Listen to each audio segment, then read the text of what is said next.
Abatuuze ku kyalo Namuganga ekyakatebe Mugombola ina Lutuntu mu district y'e Kasanda baguddemu ekyekango bwe bagudde ku mulambo gw'omuntu atamanyiddwa mu kitundu nga gwasuuliddwa mu lusuku lwa mutuuze munnaabwe. Abatuuze bagamba nti bamaze ennaku nga bawulira ekivundu ekiva mu lusuku olwo ne balowooza nti kyambwa naye bagenza okutuuka nnyini lusuku agenza okutuuka mu lusuku lwe ateme emmere kwe kugwa ku mulambo guno ogumazeewo ennaku eziwera.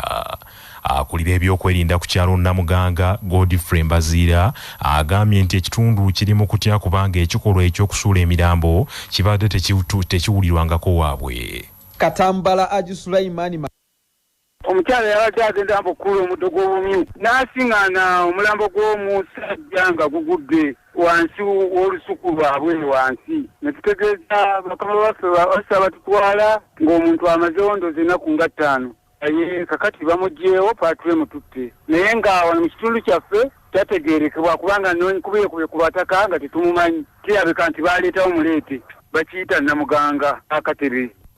Omulambo guno gutwaliddwa mu ggwanika ly'eddwaliro e Kasanda nga n'okunoonyereza bwe kugenda mu maaso.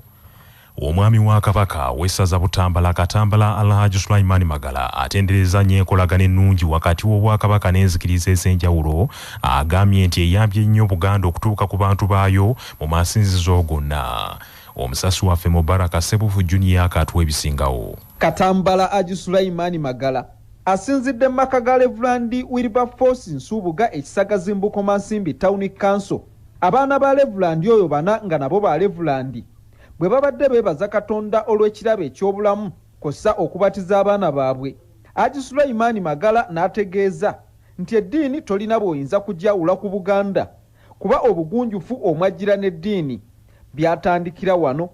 Katambala akubiriza abazadde okuwaayo abaana baabwe basome eddiini era baweereze Katonda kuba bannaddiini bangi bavuddemu ebibala. Yagala okwebaza amaka gano enkolagana gye gayina n'abantu ba Kabaka bonna ate ng'ekyo tukyettanira nnyo waffe mu Bwakabaka kubeera obumu kuba ffenna mu Bwakabaka mwe tusimba era mbebaza olw'ekyo kolagana eyo tekoma wano wabula egende mu maaso. Nze ntera okubagamba nti tukolere bulungi bwansi lw'okolera bulungi bwansi ensi yeganyulwamu. Ye Reverend Nalongo Miriam Nsubuga nga yakulira obusumba bwa St. Stephen Parish ebugobango mu ssaza ly'e Butambala era nga yakulembeddemu banne okutegeka omukolo guno.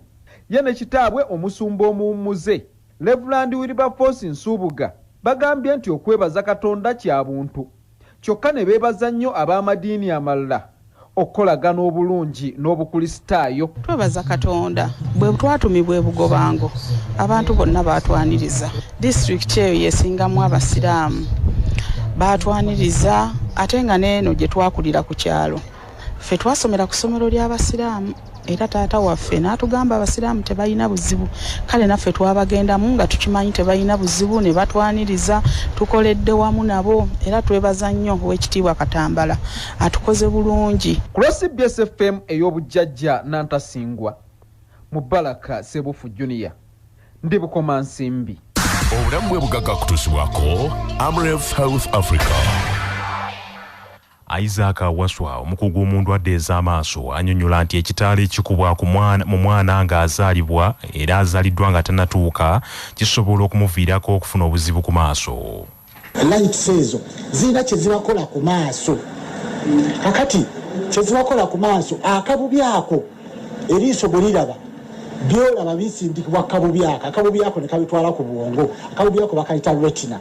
Kakati abaana abo bwe babateeka mu bitaala ebyo akabubi ako kalina kye kugamba konooneka era bwe konooneka ebiseera ebisinga omwana oyo oba tomuyambye akula nga muzibe. Condition eyo abazungu bagita retinopathy of prematurity.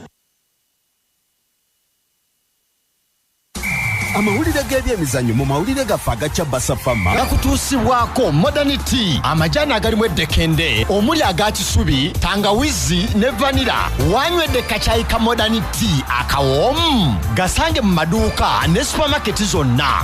Modernity your best choice nga bali wamu ne pikipiki TVS HLX CC 125 epakasa era kati osobola okugifuna ku kibanja mpola okuva mu Mogo era gyeyune okuva mu Yuvraj ebanda. Cape Verde yensi esoose okukakasa nti egenda kubbula ekisaawe kyayo mu ekya Estadio de National Cape Verde Stadium mu linnya lyali nakinkumu ku kyangendiba mu nsi yonna Harrison Arantes do Nascimento abangi gwe bali bamanyi nga Pele.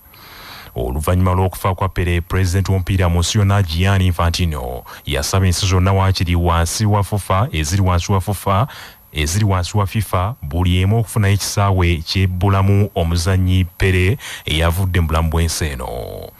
Kaakano minisita w'ebyemizannyo mu nsi ya Cape Verde Colea de Silva akakasizza nti ekisaawe kyabwe ekiyitibwa Estadio National Cape Verde Stadium kigenda kubbulwamu erinnya lya Pele, naddala nga Cape Verde ne Brazil era balina bye bafaanaganya ntoko omuli n'olulimi n'obuwangwa obutonotono.